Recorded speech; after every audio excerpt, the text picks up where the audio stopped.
क्या ये एडवेंचरस है? और ये इंट्रोवर्ट, इनके बारे में क्या ख्याल है? बियॉन शूलर इनमें से किसी को नहीं जानते, लेकिन इनके बारे में बहुत कुछ बता सकते हैं। उन्हें सिर्फ इनकी आवाज का सैंपल चाहिए। इस आईटी विशेषज्ञ ने एक इंटेलिजेंट वॉइस एनालिसिस सिस्टम बनाया है। व्यक्तित्व और भावनाओं के विश्लेषण के लिए हमें बस कुछ शब्द चाहिए। इस दावे को परखने के लिए हमने कैथरीना, डिर्क और रॉबिन से कंप्यूटर में कुछ बोलने को कहा। कंप्यूटर आवाज के छोटे छोटे नमूनों से व्यक्तित्व की 5 खासियतों का पता लगाता है। पहली खासियत खुला स्वभाव। यह बात अनुभव और नई चीजों को आजमाने पर लागू होती है।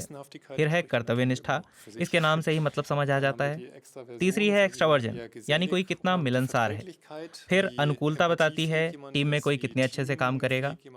आखिरी खासियत है न्यूरोटिसिज्म, मतलब कोई इंसान शांत है या भावुक। सबसे पहले डिर्क की बारी।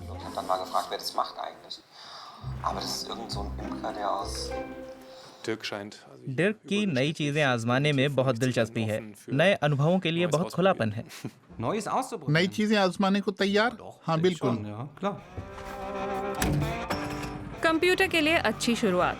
डिर्क हमेशा कुछ न कुछ करते रहते हैं। खाली समय में मधुमक्खियां पालते हैं। वो एक्टर भी हैं और बहुत सी चीजों में रुचि रखते हैं। Die ist doch die geborene Intrigantin. Da ist was im Busch. क्या हमारी आवाज सच में हमारे बारे में इतना कुछ बताती है? बियॉन शूलर के मुताबिक हाँ। वो तो यहाँ तक कहते हैं कि सिर्फ आवाज की रिकॉर्डिंग से बीमारियों का पता लगाया जा सकता है। आवाज दरअसल आत्मा में झांकने की खिड़की है। इसके जरिए हम मन और बीमारियों के साथ साथ स्वास्थ्य में आ रहे बदलावों के बारे में बहुत कुछ बता सकते हैं। ऐसा इसलिए क्योंकि जब हम बोलते हैं तो फेफड़ों, श्वसन नलिकाओं और गले का उपयोग करते हैं, जिसमें हमारी स्वर तंत्रिकाएं होती हैं। जीभ, होंठ और चेहरे की मांसपेशियों की हरकत से आवाज में बदलाव आता है। सांस लेने और छोड़ने के लिए हम डायफ्राम सहित सीने और पेट के हिस्सों की मांसपेशियों का भी इस्तेमाल करते हैं। आवाज निकालने में 100 से भी ज्यादा मांसपेशियां काम आती हैं। इस दौरान दिमाग का भी काफी हिस्सा सक्रिय होता है।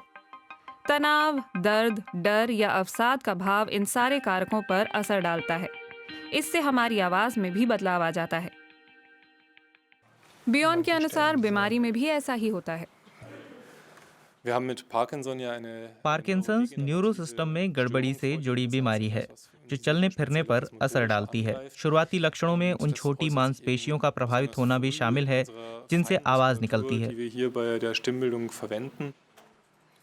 एक स्वस्थ इंसान की आवाज से अलग पार्किंसन पीड़ित इंसान की आवाज कर्कश हो सकती है। रिसर्चर पार्किंसन को शुरुआती चरण में ही पहचानने की कोशिश कर रहे हैं। आवाज के विश्लेषण से वो ऑटिज्म, ADHD जैसे डिसऑर्डर और डिप्रेशन को भी पहचानने में कामयाब रहे। ये तरीका 70 से 90% तक सटीक है। ये सही काम कर रहा है क्योंकि इसके डेटाबेस में हजारों मरीजों के वॉइस सैंपल हैं। अब वापस डिर्क के पर्सनालिटी टेस्ट पर आते हैं।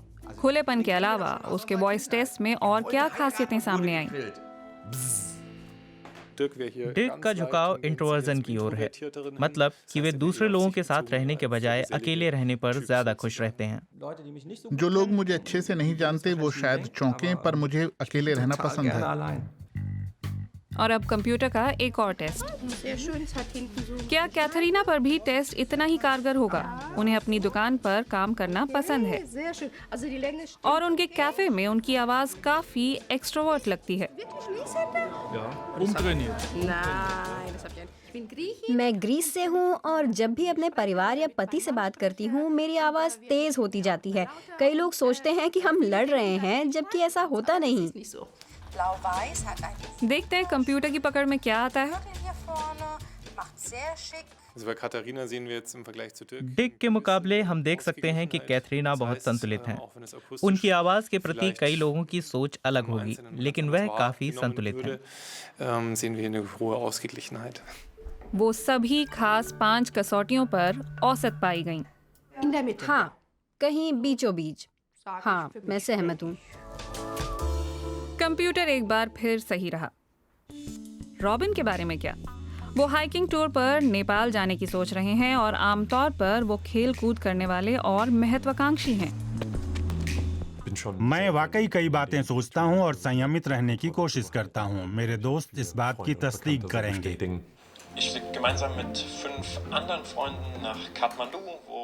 रॉबिन टेस्ट रिजल्ट को लेकर थोड़े नर्वस दिख रहे हैं। जब हम रॉबिन की सोच को देखते हैं तो पाते हैं उनका एक्स्ट्रावर्जन औसत से नीचे जा रहा है।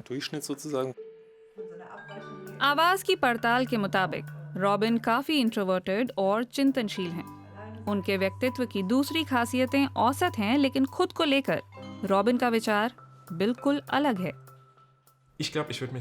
मैं खुद को और अधिक कर्तव्यनिष्ठ, मिलनसार और स्थिर मानता हूँ। तो क्या इस बार कंप्यूटर से गलती हुई, या हम खुद को जितना जानते हैं ये हमें उससे ज्यादा जान गया है? पर्सनालिटी टेस्ट ज्यादातर सही ही होते हैं, लेकिन इंसानी सोच को पूरी तरह से समझना इतना भी आसान नहीं।